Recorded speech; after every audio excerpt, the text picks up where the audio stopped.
Ça va, c'est nous? Mais toi? Ouais, ça va. Ça me fait plaisir de te voir ici à Cergy, À là la, où tout a commencé. à la maison, frérot, hein. C'est ici que ça a commencé. On va voir si ça va terminer ici, hein. Ouais, bah écoute, je voulais te voir, je voulais t'interviewer parce que toi, tu as un parcours un peu atypique, même très atypique. Et, euh, et il est remarquable. Et du coup, merci d'avoir pris le temps de nous accueillir ici, d'avoir aussi arrangé un peu les choses parce que ça a été annulé plusieurs fois, on a un peu galéré, mais l'essentiel, c'est qu'on y est. En tout cas, merci, merci beaucoup.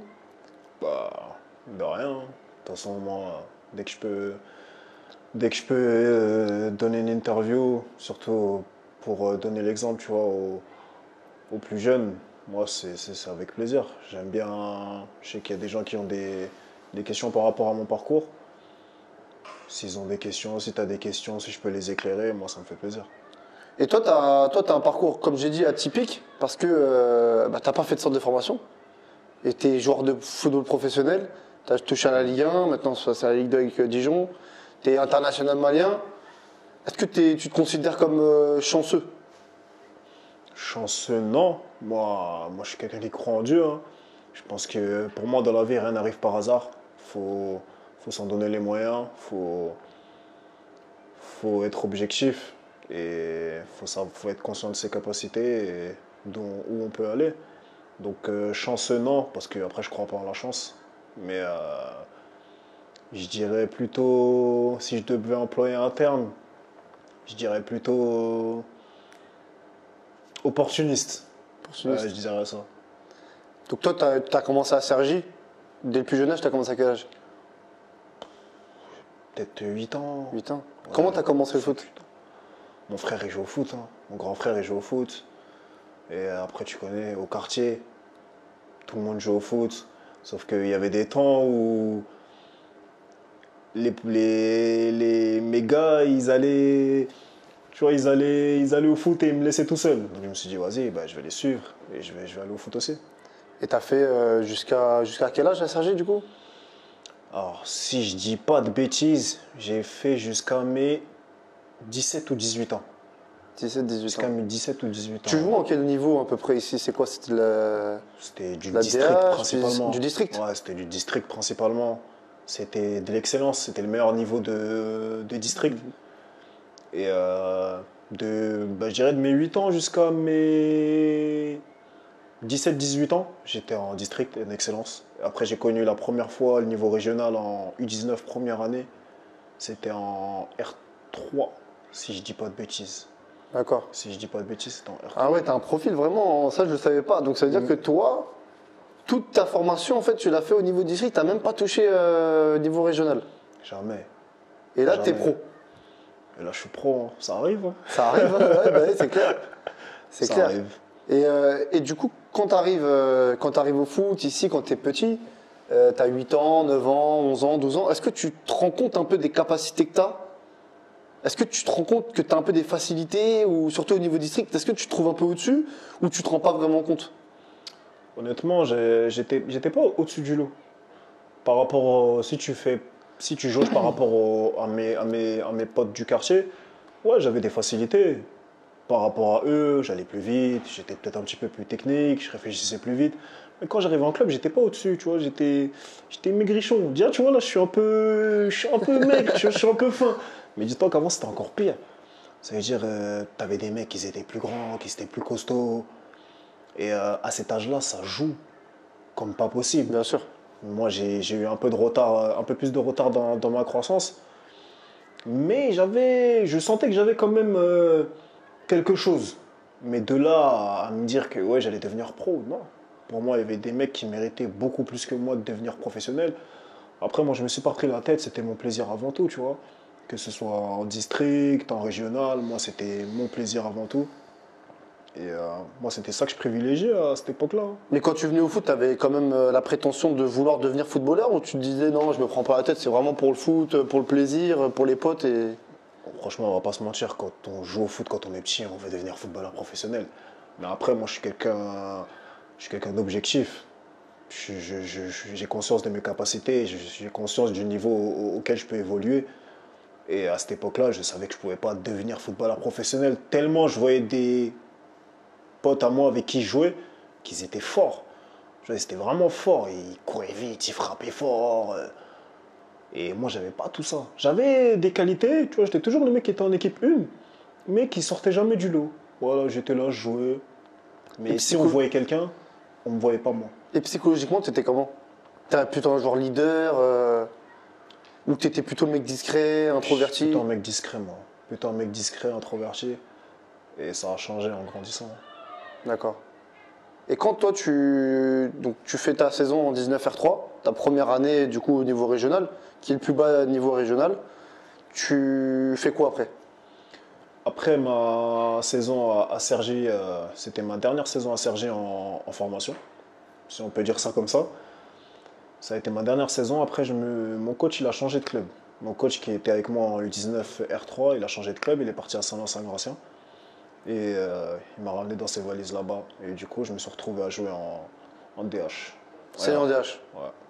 Et du coup, après Saint-Noix, après la 19 R1, Après, j'ai arrêté le foot un an. t'as arrêté le foot un an. J'ai complètement? arrêté le foot, ouais. Pourquoi? J'ai eu quelques soucis familiaux, t'as vu. D'accord. C'était compliqué de lier les deux, il fallait que je fasse un choix. J'ai décidé d'aller travailler, tu vois. J'ai préféré aller travailler, essayer d'aider ma famille et me reconcentrer sur autre chose. Et pourquoi pas les années d'après, quand je serai un petit peu plus fixé sur ce que je vais faire ou sur mon avenir, repartir dans le football. Mais avec le travail que je faisais, cette année-là, c'était pas possible. Tu faisais quoi comme travail? J'étais livreur de pizza, moi, cette année-là. Livreur de pizza? Ouais. Au Black? Faut pas dire ça, moi. T'étais livreur de pizza? J'étais livreur de pizza. Gros. Et tu vois, les horaires de livreur de pizza, c'est tu travailles de 10h à 14h. Après, tu fais une coupure et tu fais de 18h, 23h. Les entraînements, c'était 20h, 22h, donc c'était pas possible. Tu vois, je pouvais vraiment pas faire foot et travailler en même temps. Et tu reprends après, la saison d'après, tu décides de reprendre. Tu continues en même temps livreur de pizza, tu t'arranges un peu sur les horaires? J'ai arrêté livreur de pizza après. J'ai arrêté. Je suis revenu ici et j'ai décidé de rejouer parce que ça me manquait trop, tu vois. Ça me manquait trop. Et après, j'avais parlé au coach, tu vois, c'était mon ancien coach aussi qui m'a ramené à Saint-Lô-Saint-Gratien, qui est revenu ici. Il m'a dit de venir. Je l'ai suivi et après, j'ai essayé de joindre les deux bouts, mais ce choix aujourd'hui, je ne le regrette pas.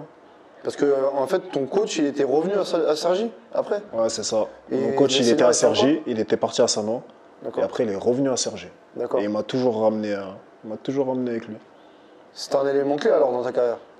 Ouais, de fou quand même. Ouais, de fou quand même. Parce qu'il avait mon grand frère déjà, moi. Il avait mon grand frère. Mon grand frère, c'était son capitaine et tout, tu vois. Et ça m'a fait rire aussi parce qu'un jour, quand il m'a vu, en fait, pour lui, tellement mon grand frère, il était fort. Il s'est dit que son petit frère, il est forcément nul. Et quand il m'a vu jouer, il m'a appelé, il m'a dit viens voir et tout. Il m'a dit t'es le frère de Samba, tout. J'ai dit ouais. Il a dit ah, t'as la même tête et tout. Il a dit mais moi je pensais que t'étais nul et tout, que c'était pas possible que tu sois fort, tout ça. Après j'ai rigolé, ça m'a fait rire, tu vois. Et depuis après, il a avoué que tu vois, c'était moi le plus fort entre nous deux, tu vois. J'ai kiffé, mais franchement, c'est quelqu'un à qui je dois beaucoup en tout cas.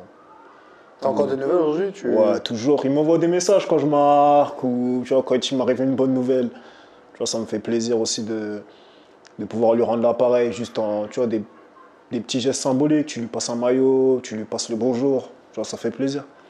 Et du coup, après cette année-là, après l'année senior, qu'est-ce qui se passe? Je fais 3 ans. Après cette année senior-là. Tu fais 3 ans? Je fais 3 ans. À Cergy? À Cergy-Pontoise, ouais. Je fais 3 années complètes. En fait, jusque-là, t'as connu que Cergy, à part un an à Saint-Lô-Saint-Gratien. Ouais, j'ai connu que Cergy. Après, il y a, dans les 3 ans où j'étais à Cergy, par rapport au coach encore une fois, j'ai pu intégrer la sélection Île-de-France. Tu vois, par des contacts, il connaissait le coach. Le coach, il avait accepté de me voir sur un rassemblement? Ouais, sur un rassemblement. Il avait aimé mon profil et tout, donc il a dit vas-y, pour les prochains rassemblements et tout, je te récupérerai avec nous. Et après, j'ai fait 3 ans complets à Cergy. Et je te dis ça parce que c'est grâce à la sélection que je vais à Mantes-la-Jolie après derrière. Parce qu'en fait, qu'est-ce qui se passe du coup à la sélection? T'es bon? Tu te fais un peu remarquer? Je suis bon. On a l'occasion de faire les barrages de qualification.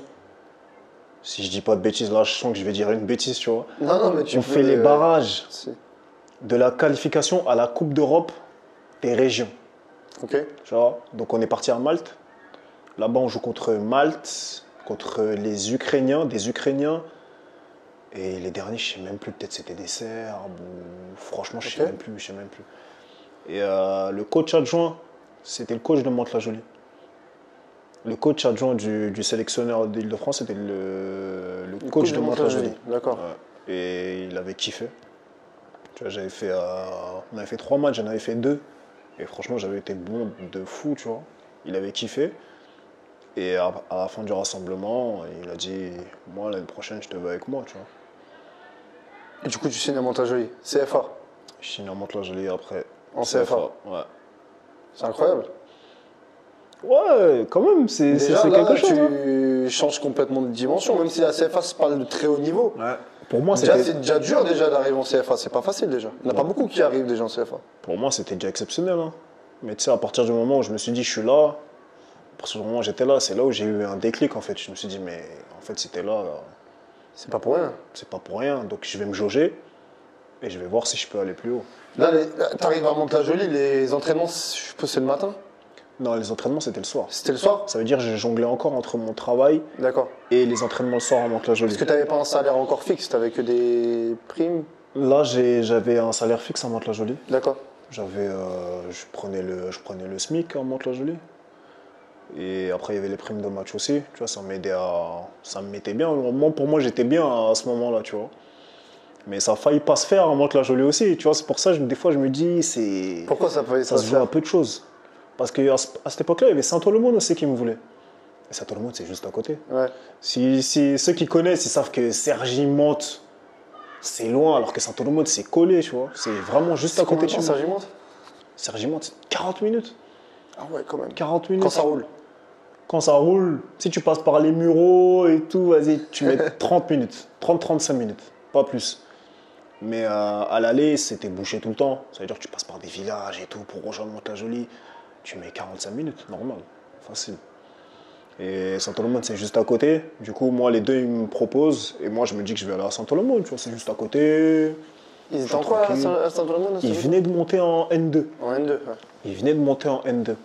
CFA, ouais, et du coup, moi, j'avais décidé d'aller à Saint-Olomone. Et au dernier moment, ça ne s'est pas fait parce qu'au final, Saint-Olomone, ils ne montaient plus. Ils sont restés en N3. Ouais. Et un jour, je dormais chez moi comme ça. Ah, j'étais fatigué, je dormais. Mon petit frère vient me réveiller, il me dit, il y a quelqu'un devant la porte pour toi là. Moi, tu reconnais, je crois que c'était un de mes potes ou un délire comme ça. Je dis, c'est qui? Il me dit, je sais pas, je le connais pas. Je dis, comment ça tu le connais pas? Il vient toquer à notre porte, tu le connais pas? Je me lève. Voilà, je me lève. Les yeux gonflés comme ça. Je me lève. J'ouvre la porte. Je vois, c'est le coach de Mantes-la-Jolie, il est là. Il me regarde, il rigole. Il t'a jamais appelé rien? En fait, il m'a appelé. Il m'a appelé de ouf et tout. Parce qu'à la base, il voulait que je signe. Au final, je lui ai dit que non, je voulais pas signer, c'est bon, j'allais à Saint-Olomone. Et lui, il voulait pas que je signe à Saint-Olomone. Il a dit non, viens à Mantes-la-Jolie, viens chez moi. Et tu vois, tellement il m'envoyait des messages. À un moment, je me suis dit, vas-y, c'est bon, je lui réponds plus. Lui, c'est bon, il me fatigue. Là, je lui dis, je veux pas, et il continue. Et du coup, dans l'après-midi, comme ça, je me suis endormi. Et lui, il était venu à Cergy, il devait voir quelqu'un. Et il s'est dit, faut que je chope, c'est nous. Il a réussi à trouver l'adresse de chez moi. Il demandait à des mecs dans la ville comme ça. Incroyable. Je te jure, il demandait à des mecs. Il habite où, c'est nous? Et les mecs, attends, mais t'imagines, c'est quelqu'un qui me veut du mal. Les mecs, ils disent, ouais, il habite là-bas. Ils disent, ouais, il habite là-bas, c'est nous. Ouais, vous êtes bêtes ou quoi, les gars? Vous êtes fous, quoi? Pourquoi vous le dites où j'habite? Après, ça m'a fait rire, tu vois. Mais il a réussi à trouver chez moi. Dis-toi, il y avait un mec qui l'avait dit, avant, je venais juste de déménager. Il a envoyé à mon ancienne adresse. Il s'est trompé, il a redemandé les gens, il a dit non, il habite là-bas. C'est-à-dire, il est parti jusqu'à là-bas encore. Et je le vois devant chez moi. Ouais, et je le vois devant chez moi. J'étais choqué. Mais tu sais, à ce moment-là, quand je l'ai vu devant chez moi, je me suis dit, ah, c'est bon, je vais signer à Mantes-la-Jolie. T'étais en calbar, torse nu? Non, j'étais en camis, mon gars. Va savoir pourquoi je me suis endormi en djellaba. Je sais pas comment ça se fait. Je suis sorti comme ça. J'ai regardé comme ça. Et en plus, il est grand, tu vois, il est comme ça. Je dis, ah ouais. Quand je l'ai vu, je dis, ouais, je crois que je vais signer un Mantes-la-Jolie, je crois que c'est mort. Hein. Sinon, lui, mon gars, il va me faire un truc chelou, lui, c'est sûr et certain. Ah, laisse tomber. Et ça, tout ça, ça t'a touché en fait. Tu t'es dit, Ouais, ah ouais, de le mec, fou. Ouais, de fou. Franchement, moi, ça m'a. Il a trouvé chez moi. Genre. Ah ouais, sans C'est que pas. tu lui envoies l'adresse Tu et vois, tout. sans que je lui envoie l'adresse, il a trouvé chez moi. Il est venu toquer à la porte de chez moi. Il me disait. Me force pas à aller voir ta mère là tout de suite, lui dire tata et tout, ton fils il fait n'importe quoi, ton fils il a un potentiel, il veut aller dans un petit club à côté, il faut qu'il vienne avec moi, t'inquiète pas, je vais m'occuper de lui et tout. Frère, moi j'étais mort de rire, tu vois. Toi, les scénarios comme ça arrive beaucoup. Les entraîneurs et tout ça qui viennent. Tu te dis pas à un moment donné, mais lui, c'est un baratineur, lui. Tu le croyais vraiment ou Non, tu... lui je le croyais, lui. Tu croyais? En plus, moi je suis quelqu'un de méfiant, je suis quelqu'un de. Si je te sens pas, je vais même pas te calculer, tu vois. Mais lui, quand il a fait ça, non, lui j'ai.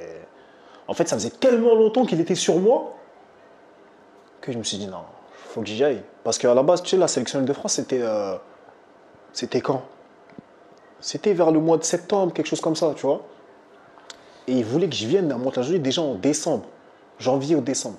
J'avais décidé de rester à Cergy. Et il a dit, on va se maintenir, et quand on va se maintenir, je vais venir te chercher. Et il est venu me chercher encore. Je lui ai dit, je signe pas. Il est venu toquer chez moi. À un moment donné, quand un coach il fait ça, c'est que gros, c'est que, tu ouais. vois, c'est qu'il te veut vraiment et qu'il va te donner la confiance pour pouvoir atteindre ton objectif et pouvoir évoluer à ton Bien meilleur sûr, niveau. bien sûr. Franchement, j'ai kiffé. Après, on a parlé. Financièrement, ça m'allait aussi. Donc après, on a signé. Et t'avais quel âge à ce moment-là? J'avais quel âge? 22 ans. 22 ans. 22 ans, ouais. J'avais 22 ans. Qu'est-ce qui se passe cette année-là?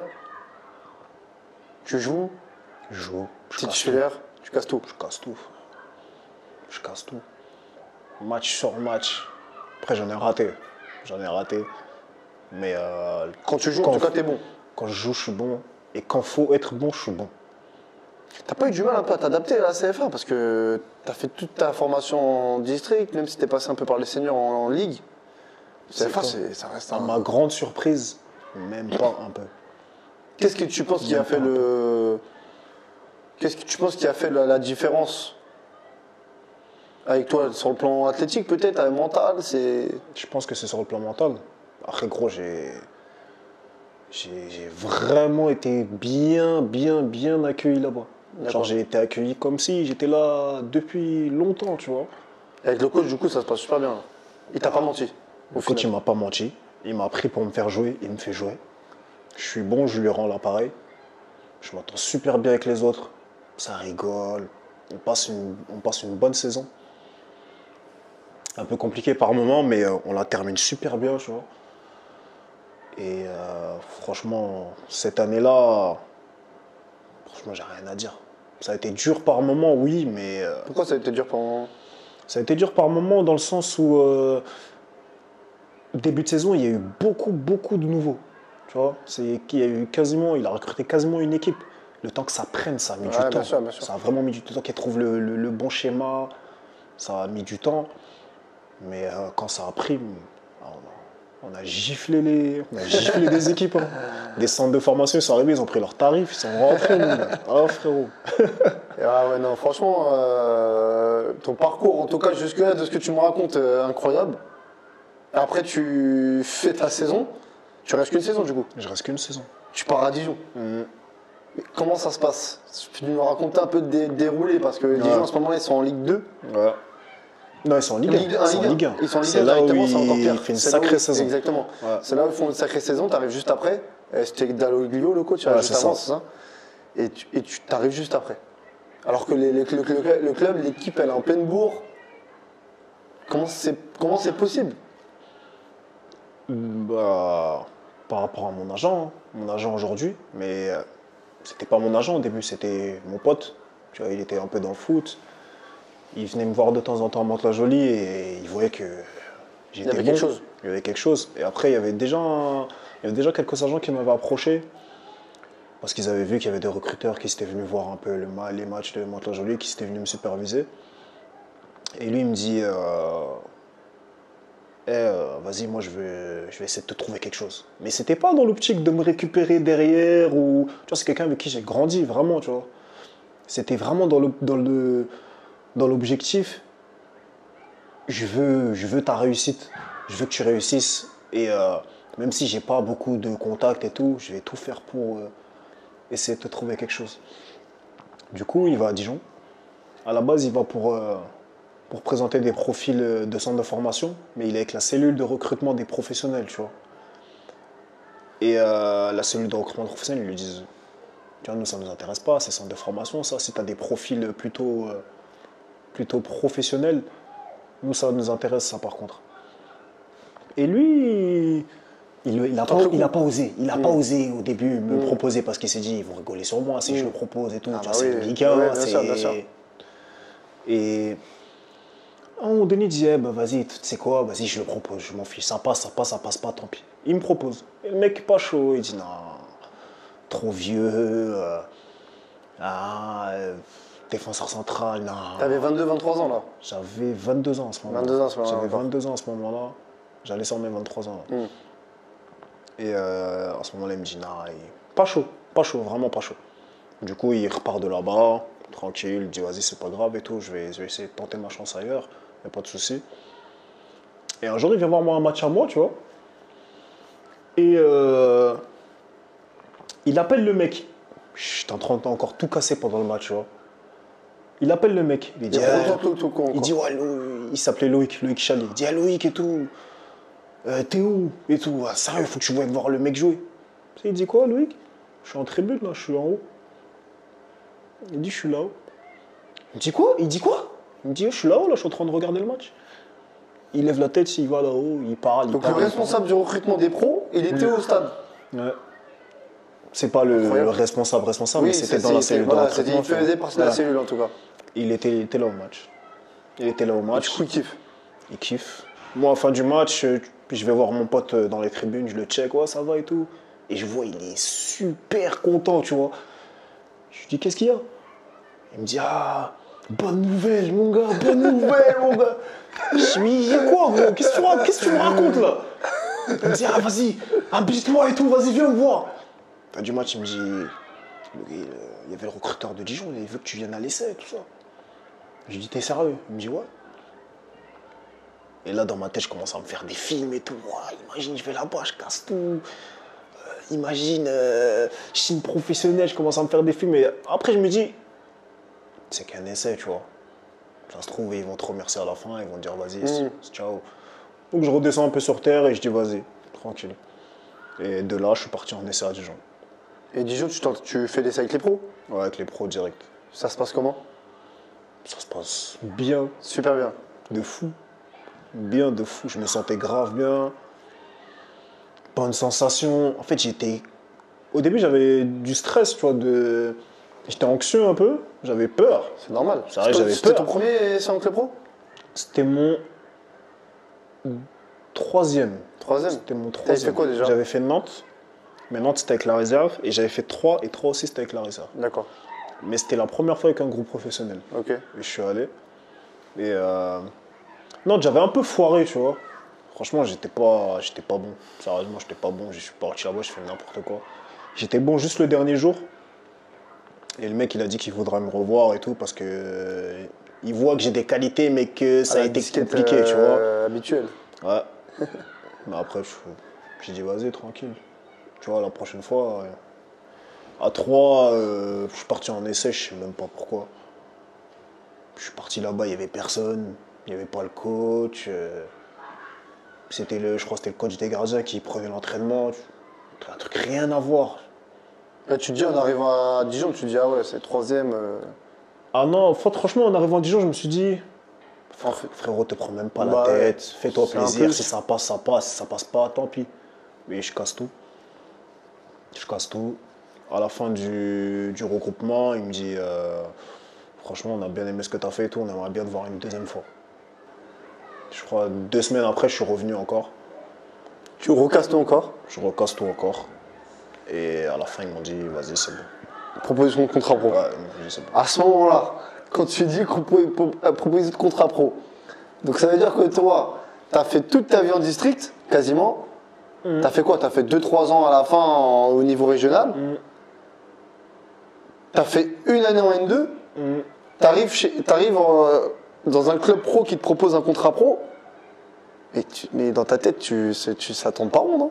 À ce moment-là, tu te dis quoi? C'est incroyable quand même. Le jour où je suis parti signer au stade, je regardais le stade comme ça.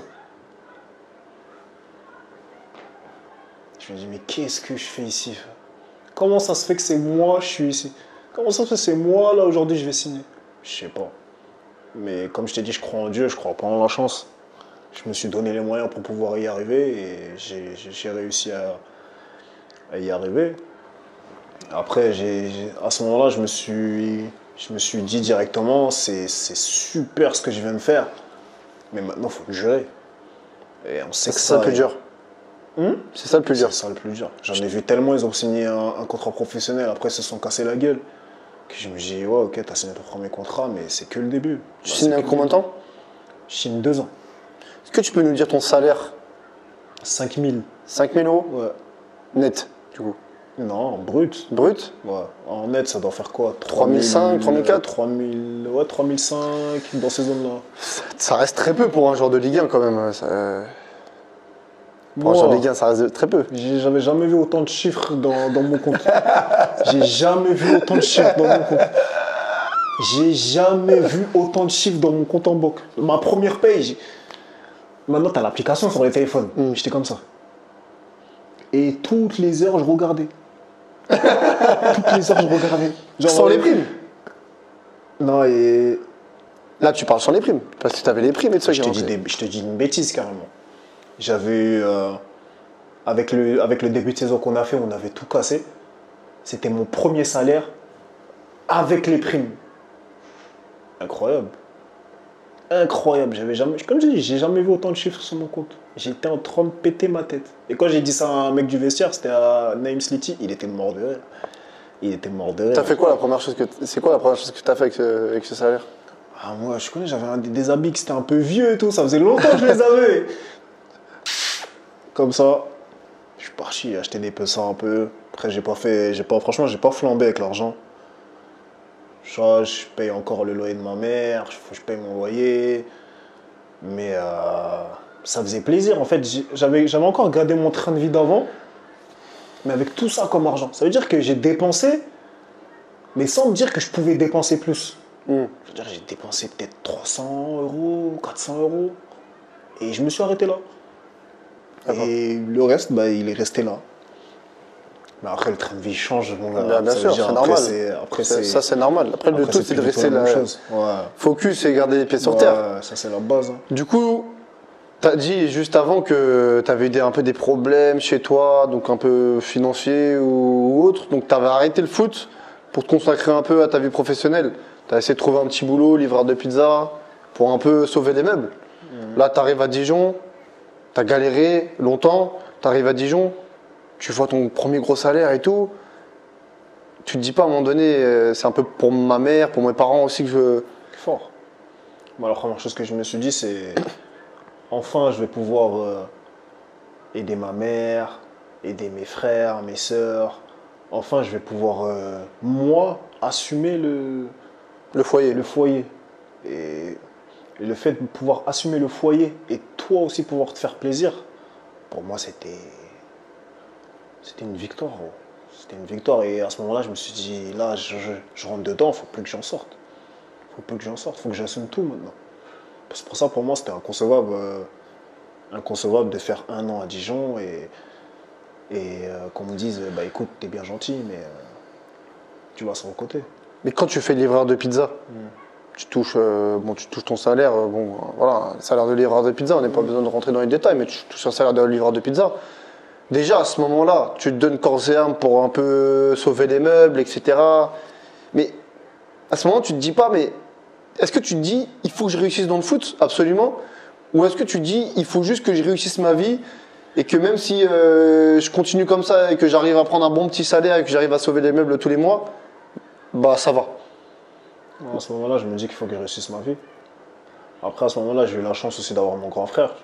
Tu vois, c'était quelqu'un qui, à la base, c'est lui qui payait tout. Et moi, je me suis mis à travailler pour pouvoir l'aider, lui, principalement, à pouvoir assumer tout ça. Mais à ce moment-là, la seule chose que je me disais, c'est faut que, faut que je réussisse juste ma vie, faut que j'ai un métier convenable pour pouvoir réellement aider tout le monde et que tout le monde ait cette tranquillité d'esprit.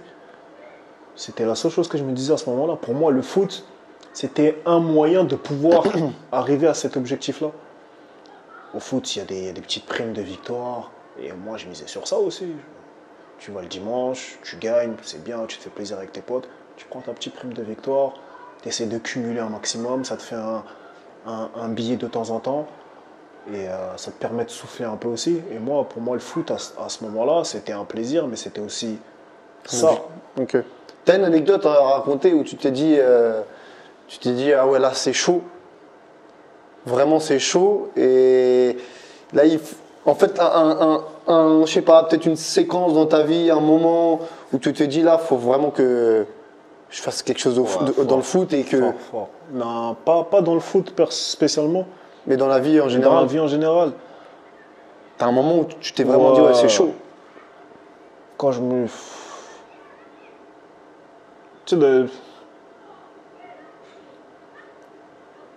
on était à. Tu vois, nous, on est à Cergy, on a déménagé peut-être. Enfin, je me compte que moi, tu vois, on a déménagé peut-être 3-4 fois. Bon, un jour, les huissiers sont venus taper à la maison, mon gars, ils ont dit sortez. Voilà, ce jour-là, T'avais quel âge? c'est l'année où j'arrête le foot. D'accord. J'ai 18 ans à ce moment-là. Je suis tout seul chez moi. Je suis avec mon petit frère. Les huissiers, ils arrivent.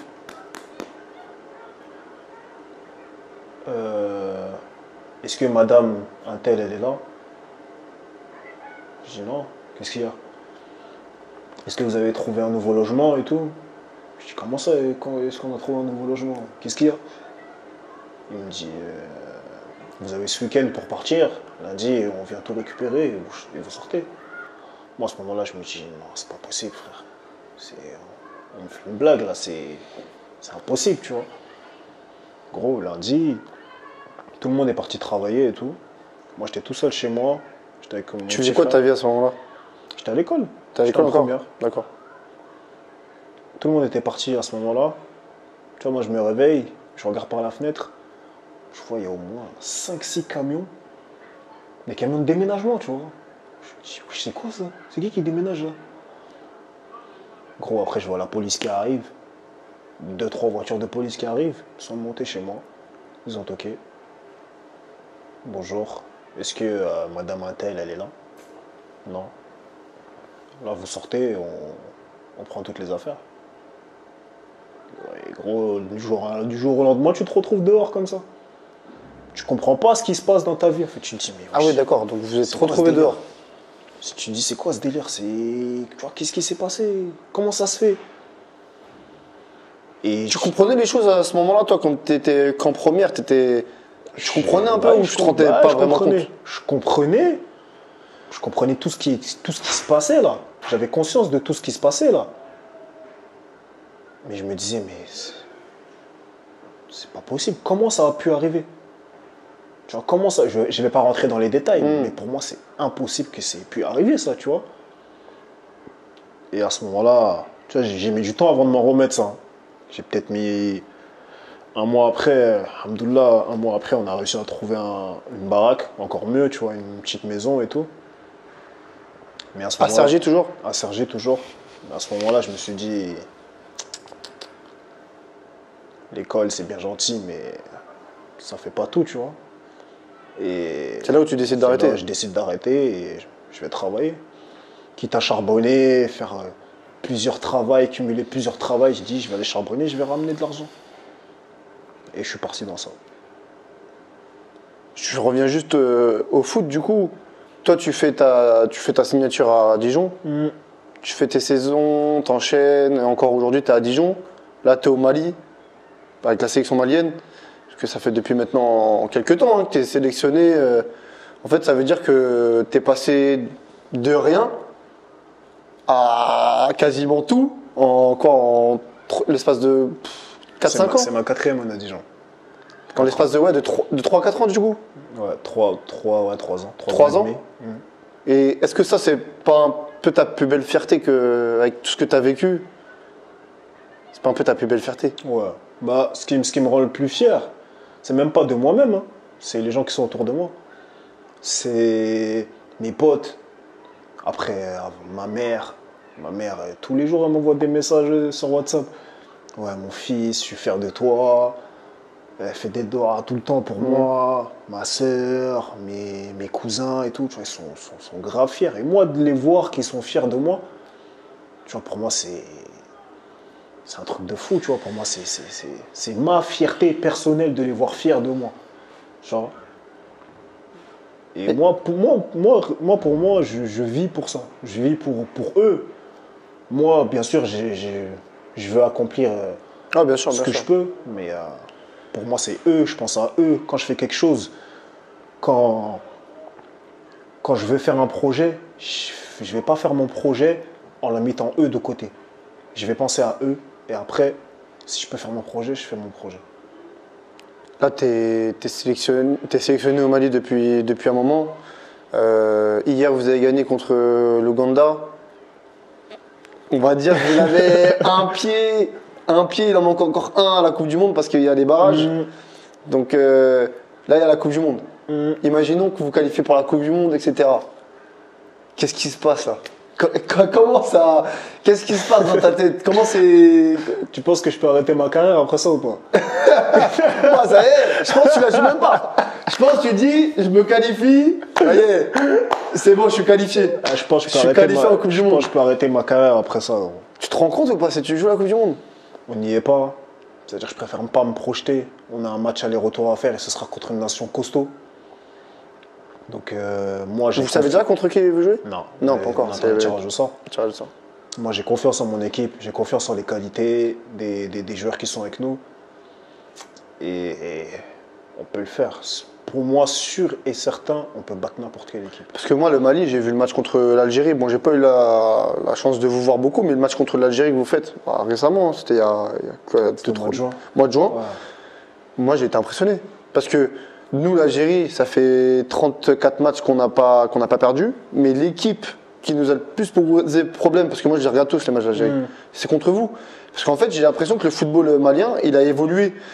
Parce qu'il y a des joueurs individuellement qui sortent un peu du lot, mais il y a aussi collectivement. C'est tout un travail qui est fait. C'est pas juste des individualités qui sont là, qui font un peu ressortir le groupe. C'est vraiment un travail parce que j'ai vu vraiment des principes de jeu, des choses vraiment très cohérentes. Et vous êtes la seule nation vraiment qui nous a, pour moi, hein, qui nous a le plus posé problème. Et toi, comment tu as vu l'évolution un peu du football malien? Est-ce qu'il y en a eu un? Qu'est-ce qui manque encore?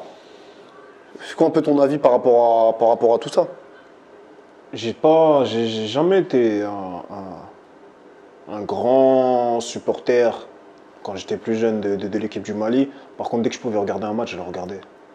J'aimais bien regarder les Frédéric Kanouté, Mamadou Diarra, Seydou Keita. Tu vois, par contre, ça, c'était des mecs que je suivais vraiment. Après, c'était compliqué de regarder les matchs. C'était pas aussi facile que maintenant. Maintenant, on a l'impression que c'est super simple de regarder des matchs. Tu peux les regarder n'importe quand. Mais dans l'évolution du football malien, dans cette génération-là, actuellement, on a la chance d'avoir une génération où ils ont été formés tous ensemble. Tu comprends? Ça veut dire qu'en fait, là, tu vois des automatismes, tu vois des choses sur le terrain, mais ils ont grandi ensemble. Et c'est plus facile. C'est-à-dire que moi, quand je vais arriver dans cette équipe-là, ça va être facile pour moi parce que ça va être facile de rentrer dans le moule parce que les autres sont déjà rodés. Après, les axes de progression, il y en a énormément. Moi, je trouve pas ça normal qu'au jour d'aujourd'hui, nous, on joue encore à l'extérieur, nos matchs qui sont censés être à domicile. Qui sont censés être au Mali et on les joue au Maroc. Pour moi, c'est pas normal. Mais je pense qu'avec cette génération-là, on peut changer énormément de choses. Que ce soit au niveau de la structuration, de l'organisation, de la fédération et de nous-mêmes. Avec la génération qu'on a, on peut accomplir vraiment, pour moi, de belles choses. Et on peut changer énormément de choses pour pour ce pays qui en a vraiment besoin, tu vois. Toi, Dijon, tu as commencé, là tu es au Mali. Est-ce qu'à Dijon, il y a eu des moments où c'était dur? Parce que là, tu as été prolongé il n'y a pas longtemps. Tu as prolongé de 2 ans encore? 1 an. 1 an? 1 an. Donc c'est un club, en fait, envers lequel tu dois beaucoup. C'est un club très familial, Dijon, de ce que je sais un peu en tout cas. Tu as fait tes 2 premières saisons, là tu as prolongé 1 an. Comment tu te sens en fait à Dijon? Je me sens bien. Moi aujourd'hui je suis Dijonnais, hein. Je suis Dijonnais, je suis beaucoup plus À Dijon? à Dijon que ici. Je me rappelle au début quand je venais de signer à Dijon, je rentrais beaucoup à Cergy. J'avais du mal T'avais du mal à te faire. J'avais du mal à décrocher le Cergy. T'es attaché à ton quartier aussi. Exact, même mes potes et tout. À cette époque-là, j'étais pas marié. Mais depuis que je suis bien, je rentre même plus à Cergy. Je peux faire des 2 mois, je rentre pas à Cergy. Si c'est pas ma mère qui me dit ah tu viens plus, tu viens quand, Ouais, je comprends, ouais. tu vois, je rentre pas, je préfère rester chez moi, je suis bien chez moi. T'as un moment où c'était un peu dur à Dijon? Tu te dis putain c'est chaud. Au début, l'année dernière, c'était chaud. C'était Pour vraiment toi, chaud. ton cas personnel? Ou pour l'ensemble Collectivement parlant. Mais mon cas personnel, je dirais la première saison. La première saison, c'était chaud. C'était chaud. La prépa, incroyable. Tu t'es dit ah ouais c'est pas du tout le même monde quoi. Bah, quand tu me demandais si j'avais des difficultés quand j'étais à Mantes-la-Jolie. Mais quand je suis arrivé à Dijon, oh là là. Ah ouais? En plus, prépa, c'est 2 entraînements par jour. L'année d'avant, je m'entraînais 4 fois par semaine. L'année d'encore avant, je m'entraînais 2 fois par semaine. Là, tu passes à 2 entraînements par jour. Moi, mon corps, il ne suivait plus. Ma tête, elle ne suivait plus. Tu faisais attention à ce que tu mangeais, comment tu dormais, etc. Tu faisais vraiment attention Mais moi, je ne comprenais pas qu'il fallait faire des siestes.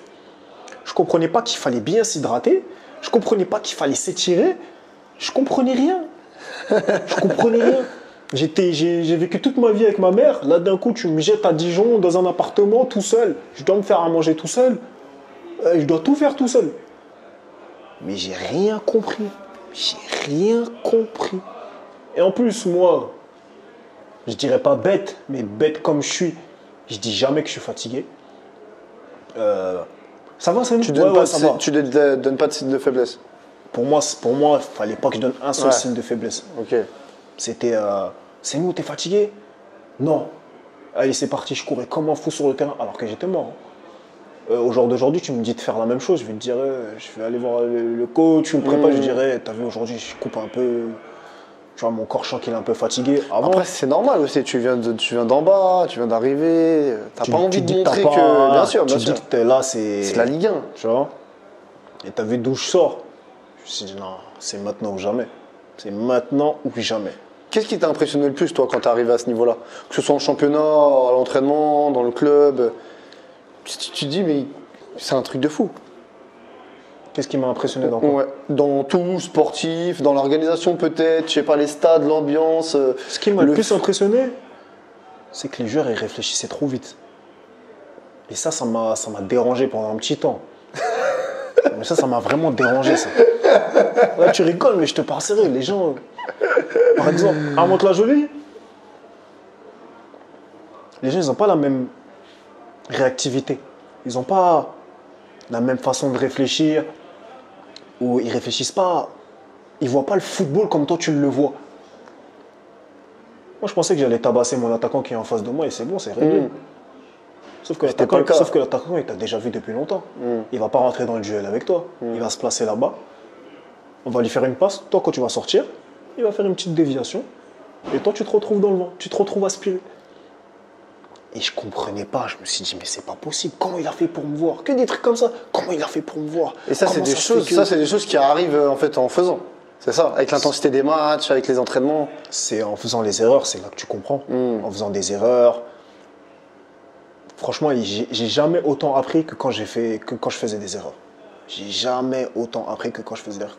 Quand tu fais un bon match, c'est bien, tu as fait un bon match, mais tu n'apprends pas, tu n'apprends rien. Mais quand tu fais des erreurs, tu comprends que, ah ok, toi, la prochaine fois, il faut que je te prenne comme ça. Ah, ok.